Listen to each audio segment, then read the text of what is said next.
that come up?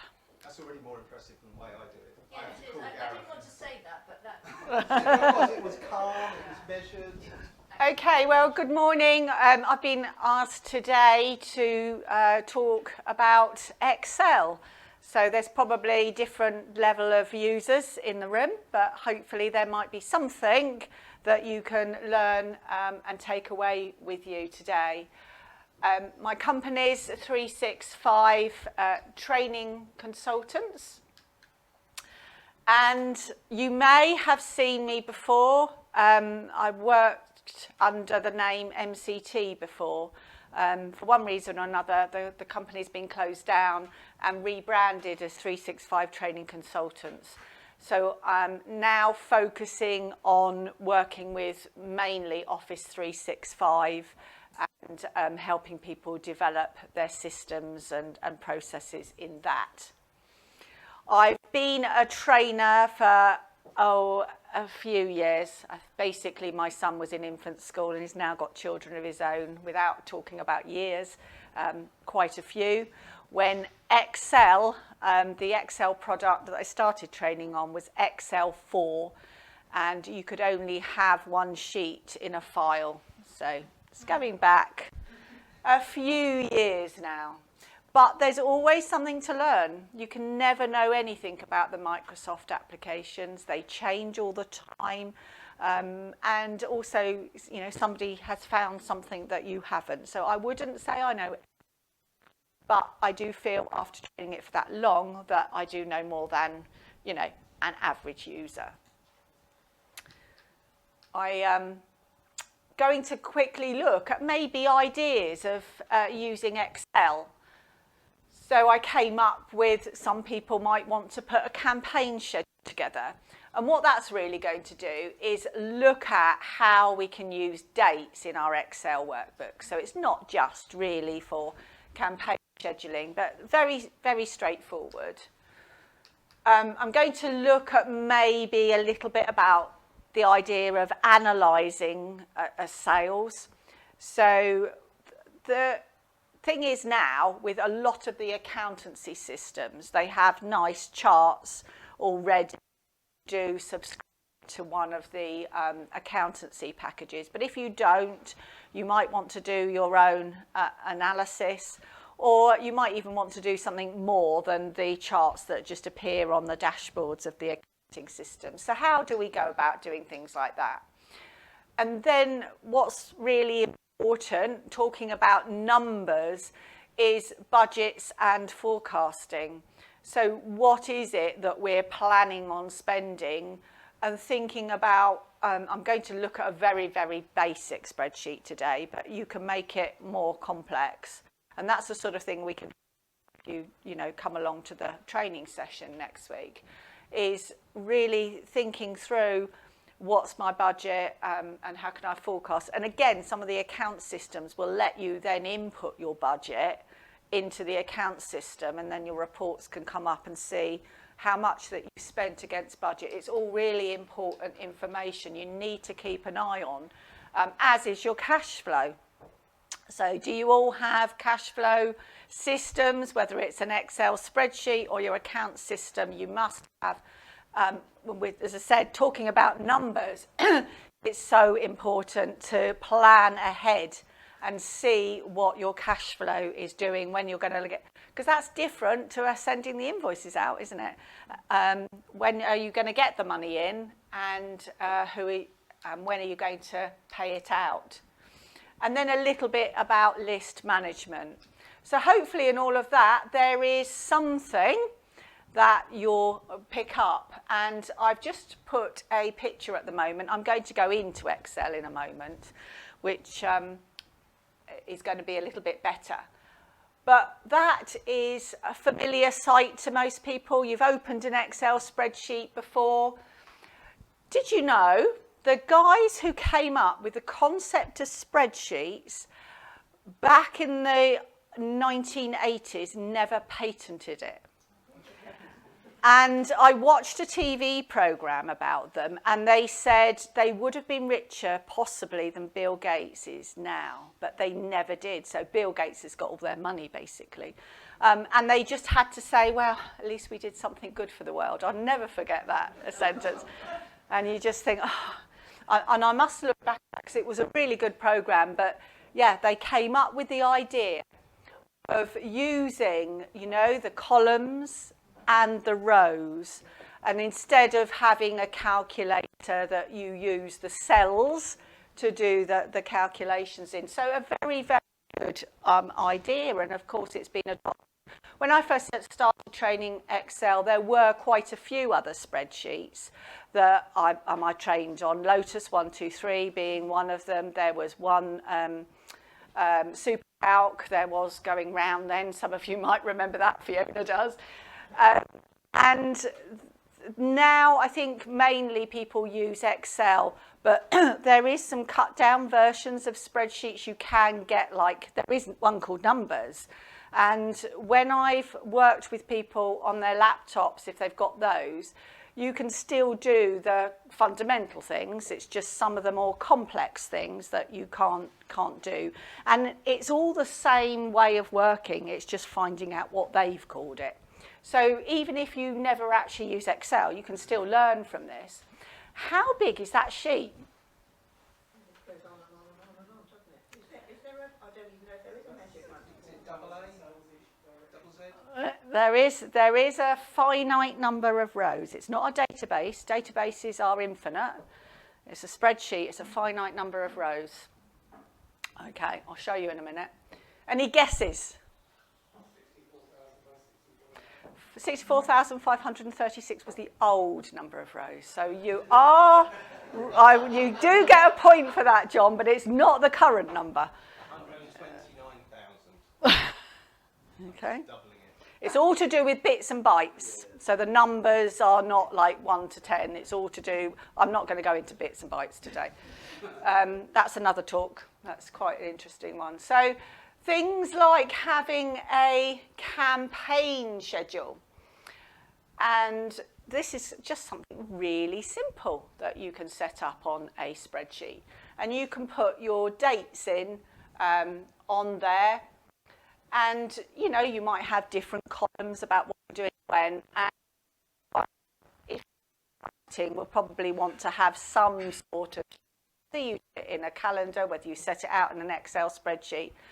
But what we're going to have a look at in a moment is the fact that if you set it up correctly, and, you know, then you can just obviously, you know, change it for each month. And we'll have a look at the fact that dates actually can be used to do calculations, which is something some people miss in a spreadsheet and can really help. So not necessarily for something like that, but let's say you want to track the date you sent an invoice out, the date it was paid, how many days between. You know, anything that we do a lot with data when you start thinking about it. What date is that training course planned? How many days have I got until I deliver it? You know, how many days is it from that? Does the date have to be laid out like that with the slash? Okay, you can format the term. You can format dates however you like. In fact, yesterday I sort of gave somebody a stop doing that. People have a habit of putting dots between it. 3.19. That is not a date. That is absolutely not a date. That is just like having two decimal places. And Excel doesn't recognise it, and you won't be able to do absolutely nothing with it. So if you have a habit of dots, stop. If you use the slants or type in something like 6 Jan, then that's okay too. All right? But don't go dotty. So sales analysis. And sales analysis, that's really a simple spreadsheet with a simple chart. They don't take very long to do these days. When I first learned how to use spreadsheets, I used to have to identify the x-axis, the y-axis. Anyone else remember that sort of pain? I used to have to say what the data range was. Now you just press a button. It's so easy to do. And there's some lovely formats in there. You can even go mad with things like the bar charts and put your logo. So the logo piles up depending on how many you've sold. Or if you sell, cars, that it was a car for every, 10 cars or something like that. You can go completely mad. But what, again, you need to consider, and Rob will like me saying this, is that you must do things like this that you're presenting to match with your branding. There are so many colour schemes in there, you can go completely bananas, but think about your branding. Does your chart match your branding style? Are you using the right colour scheme? And with this one, what I've also done is use something called a trend line.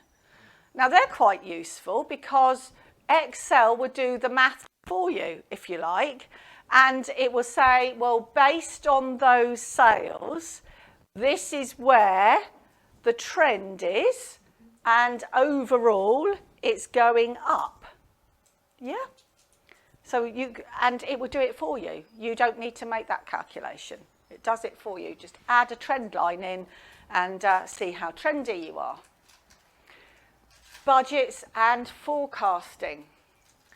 That's a really basic format, but start with something like this and add your own in.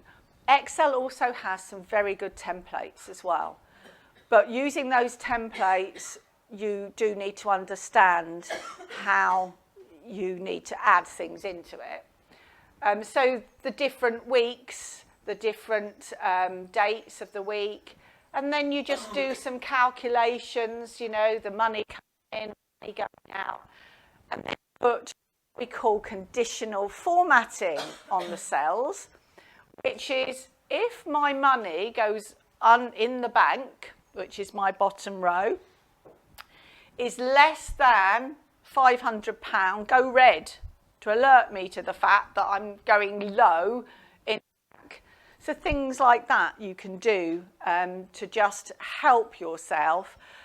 Again, only yesterday, I was working with a guy and he went and coloured every cell if the date was in the past. He put lots of dates in. And he'd been doing this spreadsheet for about 5 years. I said to him, do you know what? I can make it just change automatically. His face. And now what he'll do is just as the date goes past today, it'll change colour. So he said, I spend ages colouring cells. But there you go. It's these little things that can sometimes make a lot of difference. And list management. List management. Who's got a list in Excel of something? It's not meant to be a CRM, but it depends on how many customers you've got. If you've only got a very few, please don't let Vanessa hear me say this. If you've got a very few number of customers, then maybe a spreadsheet is enough. If you get too many, then you probably do need to go to a CRM system. Depends what you do, but the example with this list management is that you can see along the top there, we've got a filtering row. So I could show only those people who had email addresses. I could show only those people who match a company name. I can also tidy up this data. Unfortunately, in Excel, there's no magic button like Word. You know in Word, if you type things incorrectly in uppercase or lowercase, you can just change it. I hope none of you are in the bad habit of deleting it and retyping it. You do have a magic button that says put it back into case or something like that. Louise is just thinking, oh, I'm one of those people who delete it and start again. But you can't press a magic button with Excel. You've actually got to do a formula. But you can do it. You don't have to retype it at all. And Excel has also got this sort of auto flash now that it does, flash fill, which if you start doing something, so for example, first name and surname, if I started Karen Cooper and then Brendan and typed it, you know, it would then think, oh, that's what she wants to do with all of these. And it would just sort of fill it all down. So a few of these we're going to pick out in the next sort of half an hour, and I'm going to show you a little bit more about some of these things. There, of course, is just so many things you can do with Excel. I'm going to come out of that now. From pivot tables, data analysis, but we've got to start somewhere. So the question that we had to start with was, how many rows does this spreadsheet have? The answer is found by doing control down arrow. And that will go to the last cell in column A, because I started in column A. How many? Over 1 million. Only 1 million. Anyone feel that they might run out of rows when they're doing a spreadsheet? No. Okay, the reason it is so large is because many companies cannot get rid of their Excel comfort blankets. They insist on doing all sorts of things in Excel. I mean, you can really do with some add-ins, Power BI, you know, information. The more data that you have, the more you can analyze. But it's because a lot of people take data out of other systems and analyze it. So you need the number of rows in order to accommodate that. The control, incidentally, with the arrows, because my spreadsheet is empty, my sheet there is empty, it's going to the bottom. If there were data in it, it would stop where the data was. But because the spreadsheet is empty, it's just going. So let's have a look. It used to go to column IV, which was 256 columns. We've got thousands now. XFD. XFD. It's all to do with the bits and bytes again. So it's, you know, as I said, it was 256. Pretty big sheet. So don't ever go to the last cell and put a full stop in and print it. Because how many sheets of paper would you get?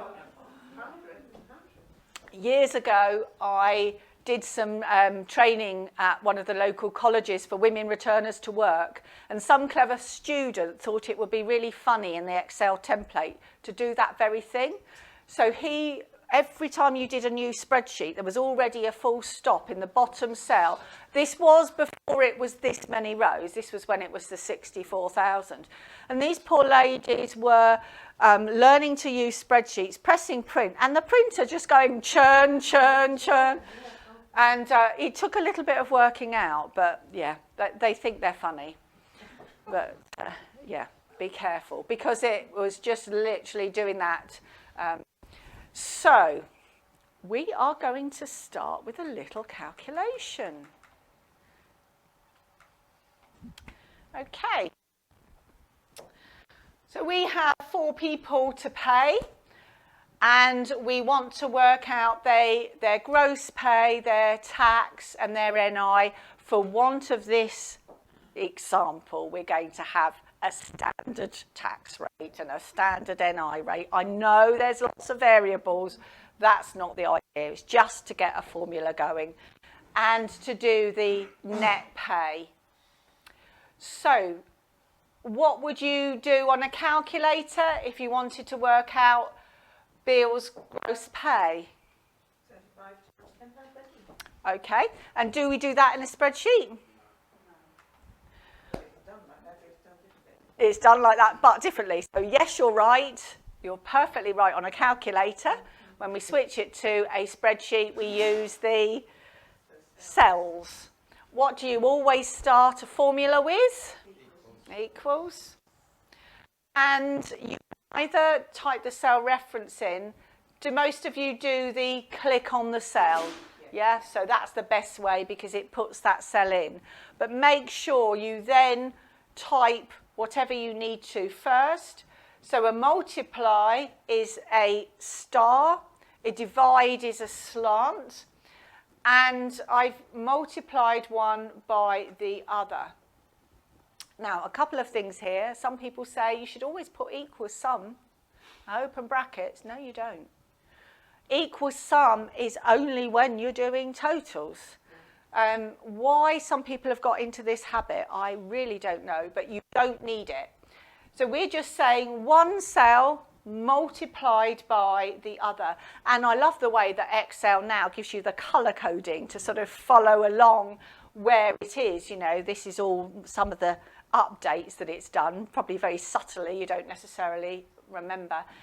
Now, would you press the enter key now, most of you? You go across to the right. You hit the enter key. Anything else? Enter tab. Okay. Well, because I want to copy this formula down, I don't want to move away from that cell. Because you're adding clicks by doing tab or doing, or, you know, you are going down or across.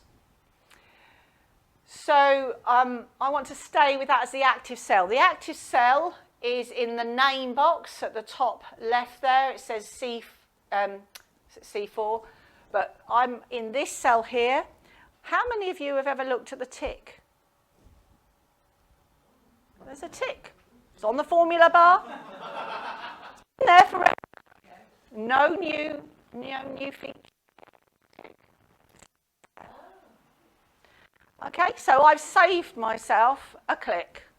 It's all about click save here. And then the next thing is, I'm sure you all know how to do this, but let's just put it in perspective. What I always say is a formula is like an instruction. So what that actually is in that box is not 357. It is what's in the formula bar, but if you translate it as an instruction, take 2 cells and multiply by 1 to the left. Then you find you can use Excel a lot easier if you translate things as instructions. Do I want to do the same in the cells underneath? Yeah? So I go to the bottom right-hand corner and I get Twiggy. Have I introduced you to Twiggy and Big Bertha before? Okay, so in Excel, you hover over a cell and you get Big Bertha. Okay, so some of the companies I work in, they say Suzanne, Big Bertha, and you know, people sort of look at them, but I know what they mean. Big Bertha is used for selecting cells. Yeah, but Twiggy is used to copy things down. Oh, it's running away with me. Twiggy is used to copy things down. So I move to Twiggy and I click twice, don't I?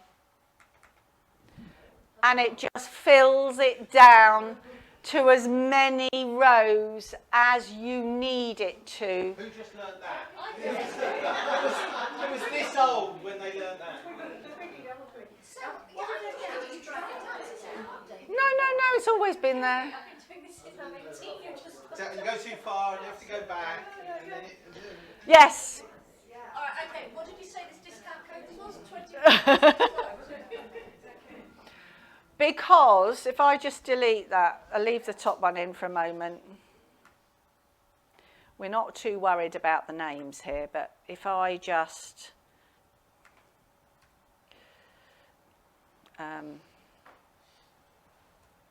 yeah, so I've now got a bigger range. What it does is it looks at the cells to the left. And if I had a blank row here, okay, it will stop. So back, come on, behave yourself. double click. You see? It stops because I've got a blank row. You shouldn't put blank rows in Excel spreadsheets, really. You should never do that because there's lots of functionality where it causes a problem if you go on to do pivot tables and charts. Empty rows are a no. You should have things in data blocks. And let me just delete that one. Can I just ask a question very quickly on that? Because when you look at it and I put a blank row, but it separates things out, what should you just do? Do a hard border or something around it to separate it out? It depends what it is. I mean, if it is a separate group of data, then you could do. But, for example, if I want to separate this out, and a lot of people have a habit of putting a row in underneath the heading, and Excel doesn't like that because it doesn't see it as a data block. So just increase the width of this row here, and then I can use the alignment to sit it at the top, and it looks like a blank row, but it isn't a blank row. Yeah? So you're separating out the data from the actual spreadsheet, but you're not changing the rows. So think about how you set things out, really. Are you going to cover this sort of thing at your training on Monday? Oh, and more. Lots of sexy things. It's going to be a very sexy Excel training. Okay, so yes, and yeah, obviously on Monday it's bring your own laptop. I have got one you can borrow, but bring your own laptop and bring your own spreadsheets, and you know we can do stuff. So I won't dwell on that anymore, but I wanted to show you there about the fact that you can do that Twiggy double click, and I think that went down quite well. There was a few people who didn't know about the double click, so that's quite useful. We're sort of just doing the presentation, and then in the next bit I can go into a bit more detail if you like. So let me just flick through a couple of these for a moment. So I've got a spreadsheet up the top there, and that's something else that you can do with headings so you don't affect Excel. See campaigns at the top here? It's actually a text box sitting over the top.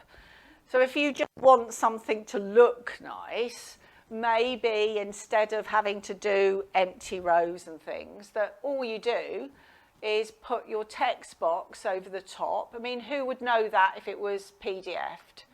Yeah? Nobody, would they? And it looks nice, and it's not going to affect the functionality of the data underneath that. So what was the date on Monday?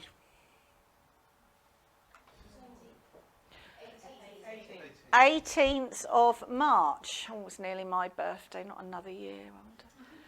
18th of March. If you are putting a date in the current year, you do not need to type the year. Anyone wasted a few here and there? I'll keep looking at Louise. She keeps... So 18th of March. Oh, look, it's got the whole dates in. Super clever, isn't it? Yes. Yeah. No, it will always do just the current year, which most of the time, you know, can be okay. But I also, you know, have a friend who always saying, oh, thank goodness it's the next year, my Excel goes back. So anyway, here's another little tip for you, another little sexy tip. If I was going to put today's date in here, for some reason, how would I enter it? And you're all not going to answer me now because you're going to think... All exclamation mark. Andy? All colon. Nearly? Semicolon. Well done. Control semicolon puts the current date in the cell without you even having to look at what the date is. You just type control semicolon. So that's a little useful one. Dates can look however you want them to. Notice on my list there that the day is included with the date. Again, I see lots of spreadsheets where they put a column for the day and then another column for the date. Well, there's error there, isn't there? Because you could actually type the wrong day against the wrong date. Excel will allow you to format a date to include the day, include the, the rest of the date, however you want it. Now, I'm going to pick on Gareth because he's hiding. Gareth, when were you born? Because he's young enough, I can ask him this. Your birth date? The 7th of the 7th, 92. Okay. So what I'm going to do is I'm going to find out what day of the week you were born on. So I'm going to just change that to show the day of the week. You were born on a Tuesday. What's the saying about Tuesday's child? Monday's child? Tuesday's child is full of grace. Oh, is that the right? I just made that up.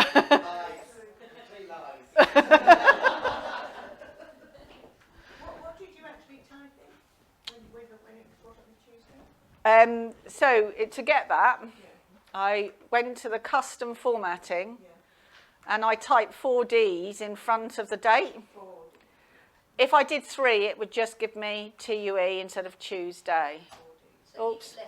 each D represents a letter of the week. Yes. A letter. Yeah. So yes, you were born on a Tuesday. So you can try that out in your own spreadsheets if you didn't know. I'm a Sunday, I have to say. And the other thing was about dates, which I'll come back to in the second session because it is really useful to calculate with dates. Charts. Okay. How can I chart this spreadsheet? Even if I've got missing data, you can still chart it. You don't necessarily need it. How do I select a range of data? We can, of course, use Big Bertha that we've used before. But I think you alluded to the fact that, if you've got a long spreadsheet, you can sometimes go into what I call racing driver mode, where, you'll select, oh, no, up a bit, down a bit, oh, up a bit. And, you sort of spend a few extra precious seconds of your life sort of going into overdrive. Control A, that shortcut key that you use for lots of things, works perfectly in Excel and selects the range for me and just stops when I've got an empty column or an empty row and haven't even got to worry about selection. And I've got a chart by pressing a magic button. You've got to listen to the next bit to know what that button is. But that just did a chart for me. And then I've got all of those, all those formats at the top. And I just think about my branding. What colours do I want to work with? How do I want to look? Am I presenting it on a dark background? Very, very quick. How long did that take me to do? So charts are really useful. And you should be able to find on a right click that you do get this trend line option as well. So you can look at how the sales are trending over a period of time. What should we look at in this one? So I'm just going to go on to conditional formatting. Let's have a quick look at that one. With the date, again, if I typed in week 1 was the 18th of March, it's automatically just, you know, adding on so many days every time. And of course, you know, you might need to do that a different way if you were doing a cash flow, because you like that, which we'll talk about. That was just to show you the dates. If it went over into the next year, it counts, doesn't it? Oh yes, yeah. So here we're looking at something called conditional formatting. And this was where I said to this guy about colouring his cells because he wanted to colour them if the date was in the past. And I'm just going to highlight those if they're over 1,000, just to show you. So I'm just simply going to conditional formatting, greater than 1,000. Here.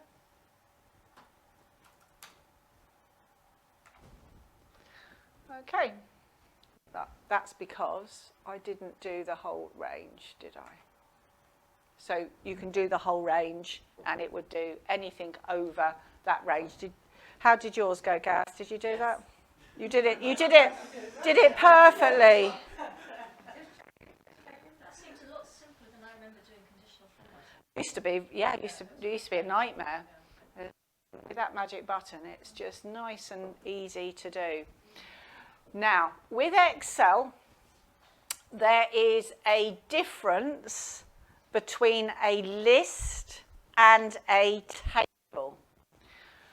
A list has been designated a list, and this one is, sorry, a table has been designated a table, otherwise it's just a list. I got my words wrong the wrong way there.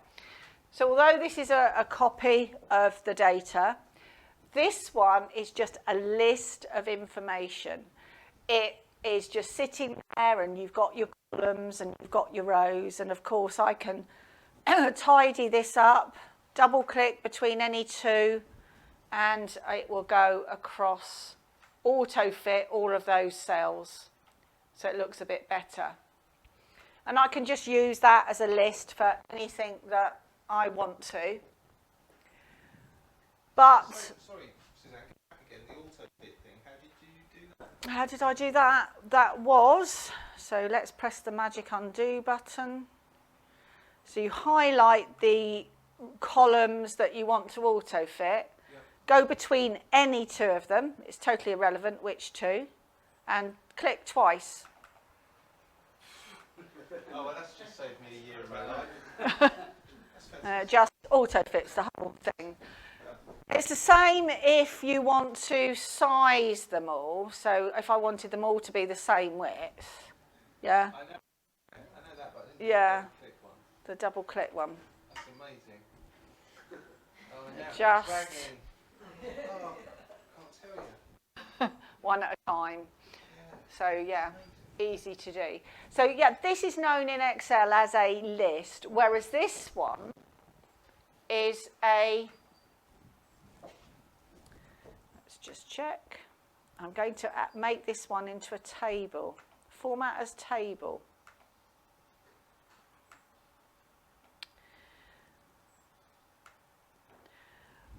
I can tell it is a table because going to the very bottom cell, you possibly can't see it from there, but there's a funny little icon down the bottom. But it does mean that your data is, if you are into Excel and want to go on to do charting, pivot table, something, and you base it on a table, if data is added to your table, it will automatically update these other objects. So it's a really good way rather than having a set range. And the table will give you automatically these drop-down arrows.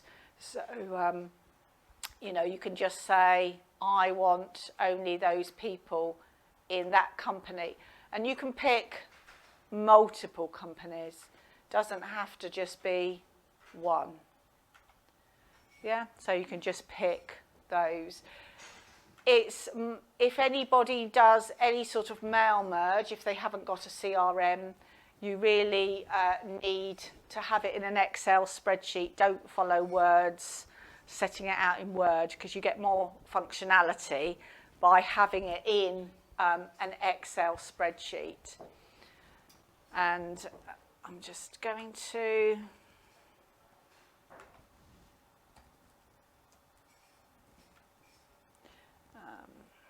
there we are. So what magic is this? What did you do? that's my magic, you see. What is it? I've done How it. did you make that happen? Just typed it. No, I know, but I saw you type in Karen Cooper, and then you went to the next, Yeah. and then it just automatically filled it. I didn't see what you did. I didn't do anything. That's the whole thing. So, You don't believe it, do you? right. Let's just make this a little bit bigger so that you can see. There's no magic going on here. Karen Cooper. Yeah? Happy with that? What you've placed is that you've put instruction to put first name and surname. Right. There we are. And you type BRE, Yeah. and then it's gone, oh, Yeah. I understand this. You're doing the same thing, so you probably want to do it the same in this table. Done. No formulas at all.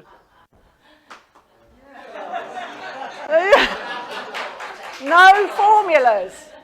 It does it for you. How many times have I done that sort of thing, typed out? Is this like, it's not available in other versions of Excel, is it? Of course it is. No, it is probably in the last 5 or so years. Not the very, very old ones. Yeah, maybe not. Maybe you need to upgrade.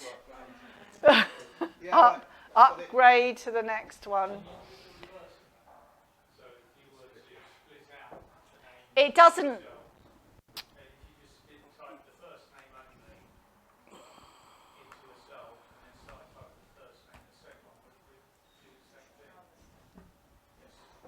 So what's she doing now? I'm answering a question. It's done. So it takes the thing before the gap. And then Yeah, it just says, well, you're probably doing this, so let's just carry on and do it. I've had a wasted life. At least days of my life have been given over to... So you don't need to concatenate anymore, if those of you who know what I've... Concatenation, yeah. I do like a bit of concatenation, I must say, but, you know, the actual way of using Excel, these new features are quite good. Explain why it preserved the case in the first name and then dropped the case in the second. It has actually kept the case. So I'm looking from the joining the first to second name. It's The first one, because I typed it myself. because you did the lowercase. Yes. You took that as a Q. Yes, but it doesn't take that into account in the formula, unfortunately. You've got to do a formula to do that. Yeah, it's done it all lowercase, but it hasn't done it when it, and it's done it with that one, but it's where that's just part. You know, I mean, it does a pretty good job, doesn't it? It's just where there's, here, where you've got Andy, look, it hasn't been able to cope because it's not a whole word. Yeah? But if it was a whole word, it would be all right. And actually, that's probably a bit over the top because, you know, people wouldn't do it that badly, would they? You know, that was just a... Yeah? So I'm sure that what we'll do now then is we'll have a quick break, and I know you can't wait for part 2, so we're going to do a little bit more. In the break, yeah, do ask me if you've got any specific questions, and then we'll just do a little bit more going through on how you do some of those things. If anyone wants to make sure I cover something specific, let me know. Fantastic. Suzanne Driver. Okay, fantastic.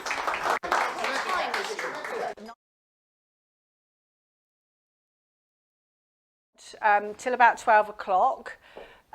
Unfortunately, I can't stay too long because I have got to disappear off to run a training event up in Leatherhead this afternoon. And So yeah, I need to be there by 1:30.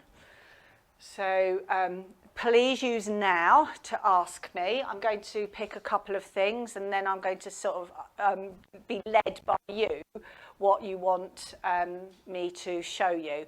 I think one of the things was that I said about the magic. Was that one of the things that you want to know how to do? So we had a chart here, and what was the shortcut key to select that range? Control A. Okay, and now I'm going to my keyboard and I'm hitting F11.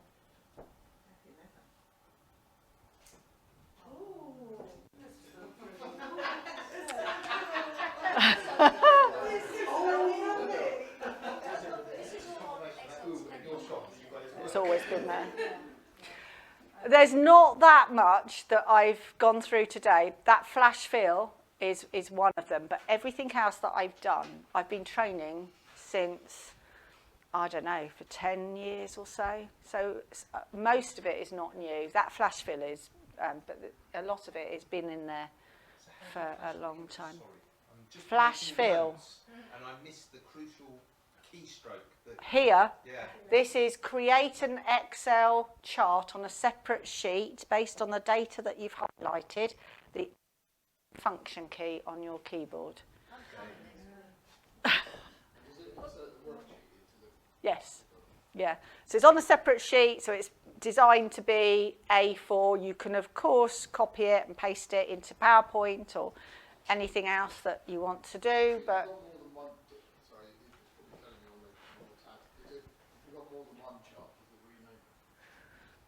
Yeah, so chart 1, look. Does it, in the tab, does it tell you which spreadsheet that's in? No. So if you move the spreadsheet, if you move the worksheet further into the Yeah. tab, there's no link between the two. There is a link, but it's not obvious. I mean, it knows what data it's reading. So you can move the sheet wherever you like. But if you just rename the tab, then that's absolutely fine. Renaming the tab is fine because I can just... the data's not linked through the tab name. Yeah, my sales figures.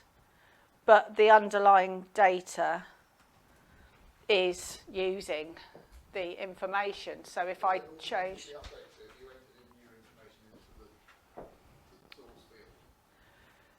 Yes, yeah. So if I put some figures in here, incidentally, when you do data input in an Excel spreadsheet, I bet what you do is you go and you click and you type your figure in and then you tab across maybe. Yeah, and then let's put some obvious figures. Tab across. Now, if I was to put in August's, you would then have to enter that in and it goes down. Yeah. So it keeps going down. If you don't tab and you enter, it goes down another row. You can also highlight the range that you are going to enter into. And if I do that now, and I can just keep using my tab key, it retains it in the region. So simple, but it works. So now if I go back to my sales figures, I've now got July's sales figures. So it's dynamic. That's what you want Excel to be. You want, if you have summary sheets, they should be dynamically linked to the data and that the summary sheet comes in. So, you know, your spreadsheet should work as efficiently as possible without having to do double entry type things. You know, duplication of data is my... You know, I think just don't do things twice. Can I ask you, from my memory of using Excel, because I use lists and things that I've worked with in the past, so that's what I'm trying to know. But there was always the mail merge. Yes. Can you still do mail merge? Is it simpler to do a mail merge within your data now, or is it? It's pretty much the same. They haven't really changed it apart from the buttons. Look slightly different, but you still do a mail merge in the same way. But Definitely don't try and do the data source in Word. Do it in an Excel spreadsheet because you've got so much more adaptability and flexibility that way. And then just link it to an Excel spreadsheet. What I'm hearing is actually, because like you and many others, my training and when I did learn things was at much earlier versions, and I've been pushed off thinking, oh, it's all going to be really complex and a lot of changes. You're teaching us stuff that's always been there. Yeah. Actually, there's been very few things that have anything to do with an update. Yeah, I haven't really. I mean, the charts, a lot of it is about how things look. So, for example, this chart, what wouldn't have been there in the past, because I'm now clicked on a chart, I go to format, the chart itself. Yeah, so if I go to the design, you know, this is the type of things where you get the upgrades. You get more chart options and easier to click buttons to make things look better. You know, like the conditional formatting's always been there, but now there's better and easier ways to do it. The biggest change has possibly been pivot tables, but a lot of it is just the formatting, how things look. That table idea is fairly new. That wasn't there when I first started training. In fact, when I first started training Excel, there weren't even pivot tables. We used to have to do something called cross-tab queries, but that is really going back a long time. But yes, so things like being able to quickly change that and the colour schemes, that's what they've put their effort into. Because with Excel, where we use this word today because that's what's been talked about. Sorry, Gareth, I'm just making him do lots of clicks. It's all numbers. And numbers are important to run your business. You need to know your numbers. And but that looks so boring, you know. So the whole idea and where they've put the work in is what can we do in Excel to give you the tools to make your numbers look less boring. So like the conditional formatting, increasing the number of charts and the way they look, making your pivot tables different. So it's the analysis rather than the actual data. They have put more functions in Excel. If anyone does functions, there's a few extra ones that have crept in, and I'll be doing some of those on Monday if anyone wants to do any exciting formulas. Yeah. Well, my query was the one I mentioned. I've got a duplicate thing. I didn't even realise I got it twice. And when I checked the one that I'm not working on, of course, that's got one sheet that needs to go to the one I'm working on. So it's not about saying, you know, put it all together because I get too much of what I've already done. It's just the one sheet needs to be moved or Okay. to another. Yeah. I can't do that at the moment because of the way I've set things up. But one thing that I will say is Office 365 will often save things into OneDrive, and I don't know how many of you use OneDrive. And OneDrive is a cloud-based saving system that automatically saves as you type. So just be very aware of that. You can't change everything and then do file save as because it's already saved everything. And you've probably come across that. I mean, OneDrive is, the whole idea is, and Sarah, you said, you're frightened of losing things. If you use OneDrive, you won't because everything is saved in the cloud and you can access it through your OneDrive app and everything like that. And you will get a link up here saying that it's sort of putting it on autosave because as you type, it's on there. So it can be sometimes easy to get one thing up in the cloud, as it were, on OneDrive and something else on your local machine. But if you open both files, you can't, if they're the same name, but if you open both files, you can actually move a sheet from one file to another. So instead of copying and pasting, what I do is I use move. So right-click on the sheet tab and move or copy, and then you can say to another book. And as long as the book's open, it will list it, or a new book. So if I did a new book, and do I want it to be a copy or do I want to just move it? And then, okay, so I've now got a workbook with that sheet in it and that sheet alone. And there's no copying and pasting. It's just doing the whole sheet.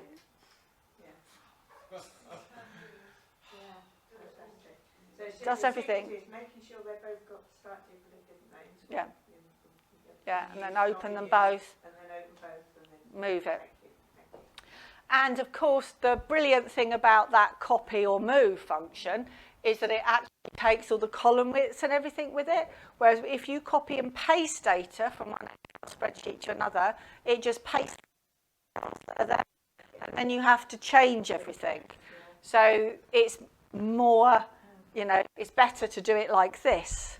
And then even if you then went and deleted everything and started again, that's a lot better, isn't it? Yeah.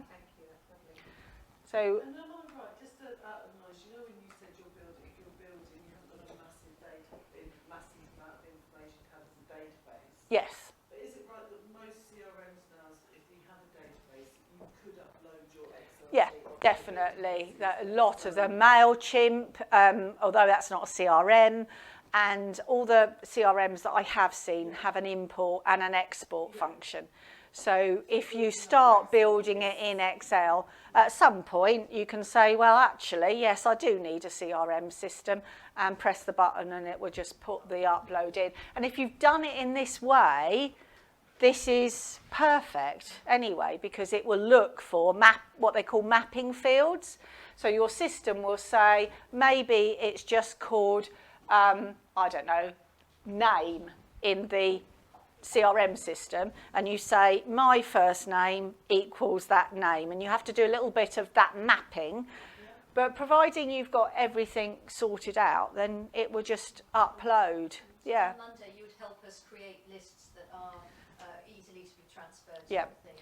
And people spend a lot of time making things look really, really nice in Excel, when actually having lists of data means that you can use Excel's tools to do the summary, rather than what I find is a lot of people work from the summary, think how they want to present it in a report, and then work out how they put their data.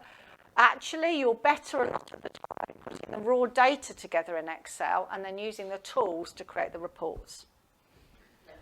And let Excel do the calculations and the work and stuff. Yeah, to analyse it. And I mean, I obviously will be, depending on who's coming, I'll pick out certain topics, which is why I haven't got a hard structure to present to you, because it will depend on the people that are there and the sorts of things they do. I can literally, and you probably will believe me, I can really be bored. I could go on about Excel for a whole week. And, I have run 3-day training sessions in the past. So there is a lot in there. You can, really go on about it. I don't want to bore you. I want to try and pick the key things that I think you'll find useful. And quick ways that, quick wins, things that I know that people often say, oh, do you know, I've been using Excel for all those years and I didn't know how to do that. I think you demonstrated it this morning. Absolutely. I'm almost thinking, listening to what you've just said, was that if we had like a weekly session with Suzanne, where you were just saying, let's do a little bit more, we might all have 52 weeks. Get really... Funnily enough, that's what one of my customers is now. Because training's changed, and that's one of the problems of my old business, is that training is changed for IT. It used to be, sit on a whole day's training course, even 2. As I said, I remember doing a 3-day Excel course, and people don't want to do that anymore. They want to learn it in either, they want to make it more relevant to what they do, and they want it to be in bite size, So one of my customers has said, what we want you to do, Suzanne, is come in every Tuesday, and we want you, I do more than just Excel, so there's different applications that they just run bite-sized training that meets what the staff need. And it's going down really well, and they don't have to take the whole day.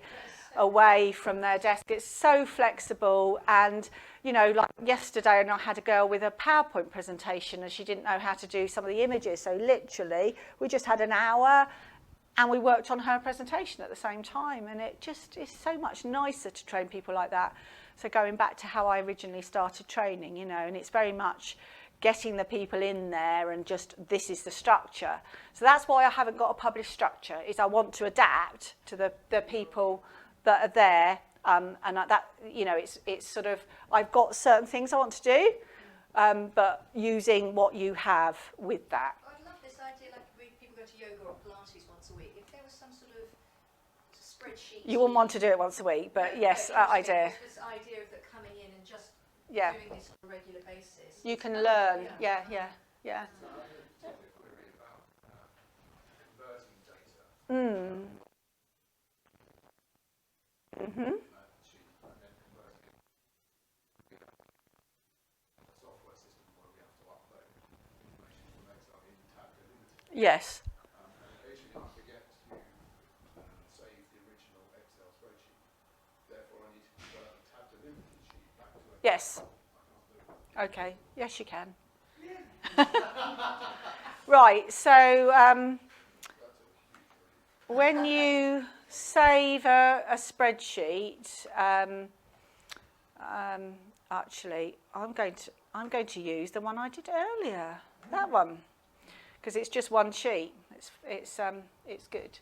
Yeah, because it really needs to be, when you change something into what they call a comma delimited file, you have to have it as what they call a CSV file, which is exactly that, comma separated values. And you can only have one sheet in a comma separated values sheet. So I'm going to do File, Save As, and just very quickly go into Download. No, I don't want to go. Oh yeah, that's fine. Go into Downloads and change it into a CSV file, and just remind you of my name. I'll remind myself. I've only had it for 20 years. Okay, so Suzanne. So I've called it Suzanne. It's actually a CSV file.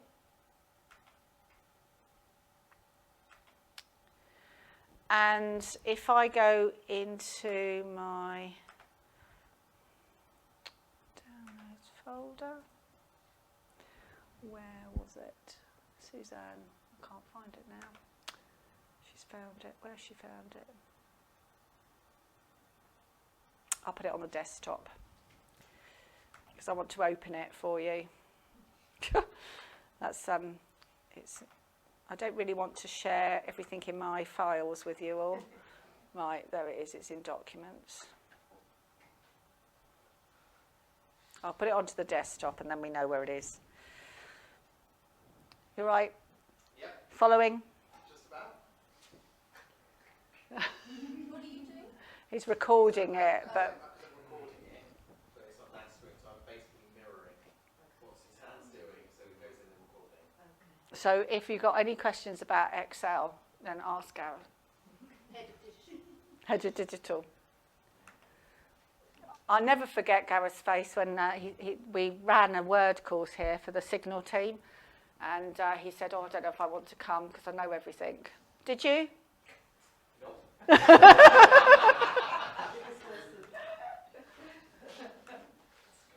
It's having a funny 5 minutes now. I shouldn't have done that. But yes, you should just be able to open it, and it should come up with an import. And if it doesn't, then you just open it, and then you do use a button that says text, you know, just in the data ribbon, and it separates the text out. So is it text columns? Yeah.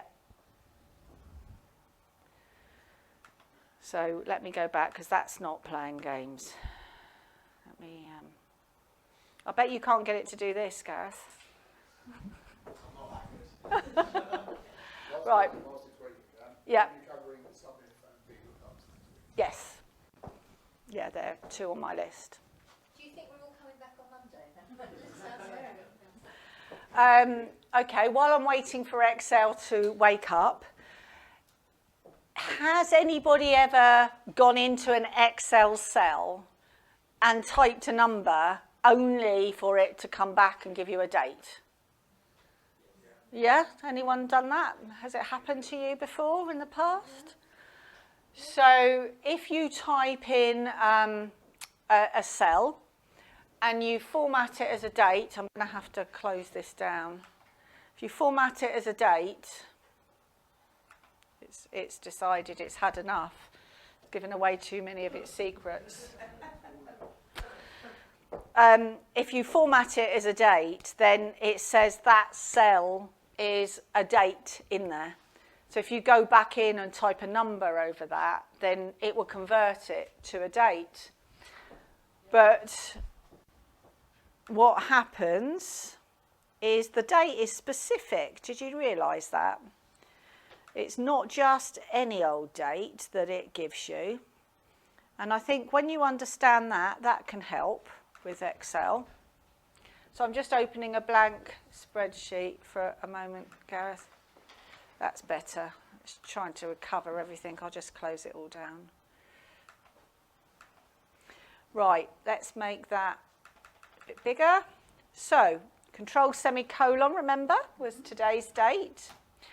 And then I forget that and I delete it. I delete it using the keyboard. And then there's other things in this spreadsheet, and I go back and I type in 35,000 into the same cell. And it comes back as the 28th of October, 1995. Why? It's formatted like a cell. You know, yeah. Sort of, almost right, yeah. Is that the Linux date? It's not Linux, no. Basically, every date has a serial number attached to it. So whatever number you choose, it will use that, you know, serial number relating to that date. So if we go ahead to say 40,000, that is 2009. Okay, 50,000, 2036. We don't really even think about that, do we? Okay, the number 1.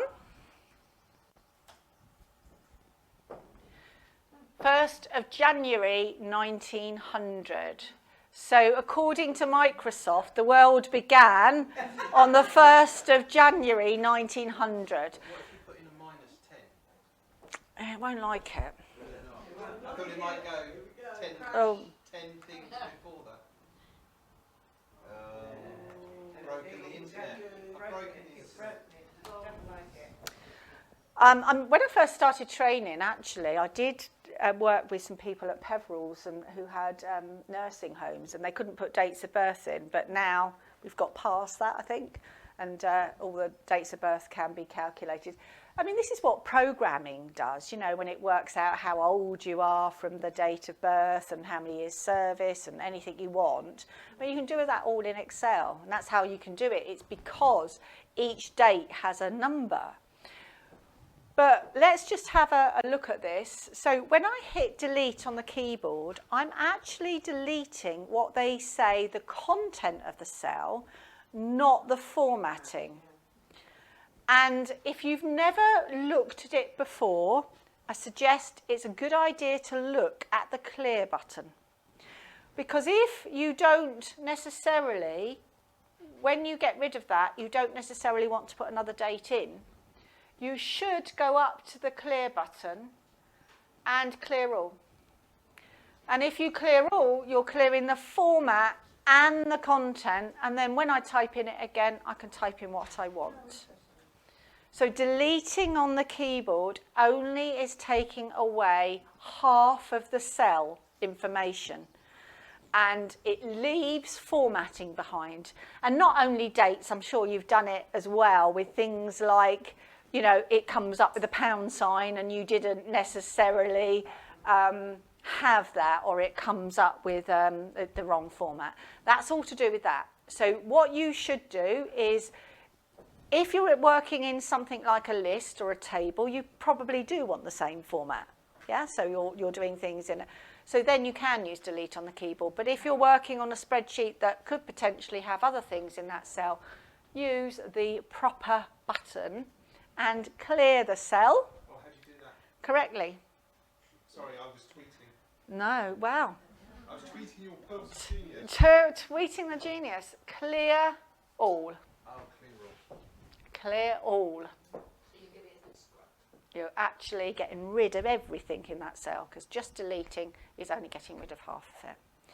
Right, that's time for a couple more. Anyone got any other specific questions they want to ask for now? You've all gone quiet now. Yeah, I probably don't want to go into that right now, if that's all right. It's quite a lot more. Anything quicker? Yeah. Could you talk about what kind of uses people are putting into using an Excel spreadsheet? You've mentioned a few things like campaigns. Can you give us some ideas about how we could use it that people haven't been using it before? I mean, the thing with Excel is that you can use it for absolutely anything, and I think that's why it's used so heavily. It's extremely versatile. You know, it doesn't. I do not get on with Word. And I have met people that do that as well. They type in they type in sales, they type in memos and letters. Oh. But yeah, you can. It's not what it's supposed to be for, really. It's anything laid out. Yeah, yeah. Using OneDrive, Yes. save now, it's a new thing for us. One Yeah. of the challenges with OneDrive is that we have to enable the spreadsheets when we open them. Is there a way to make it always enabled? Because I'm forever I'm forever forgetting to enable a spreadsheet. Oh right, yeah. And it's just the way it works, and because it's protecting you, because it's anything from the internet, and in theory it's the internet. Have you tried adding your OneDrive as a trusted site? Because that sometimes helps, yeah. I create lots of spreadsheets with URLs in, and I always like it when it goes to the blue With link, the underlining. because that means that Yeah. when the customer gets the spreadsheet or I pick the spreadsheet up, I can quickly get from the URL to Yeah. Like the that. internet. Yeah. But sometimes it doesn't do it, and I have to go down a long list of things and do F2 return, F2 return, F2 return. I've looked online, and there's some Visual Basic that will do it, but it's a faff, and doing that on every spreadsheet is a pain in the arse. Is there a way to always say, take the www dot and whatever is after it and turn it into a... Well, it should have it. There's an option that says to make things automatically hyperlinks, but the trouble is, it may be you're taking the data from another source, Yeah, so it'll come and out. then it's I not. clear the data usually by putting it into a text document. So I usually work with a text document and Excel, moving the data in and out and manipulating it so that it's presented in a way that the customer can understand. But it seems to me that I end up with a list like that of URLs, and I have to go F2 return, F2 return. Is there a quicker way of doing it? I think it's formatting it as. Hang on a minute. Try to something I've done. I have done something like I this. don't mean to put you on the spot. No. But that would solve a big load of F2 returns. There we are.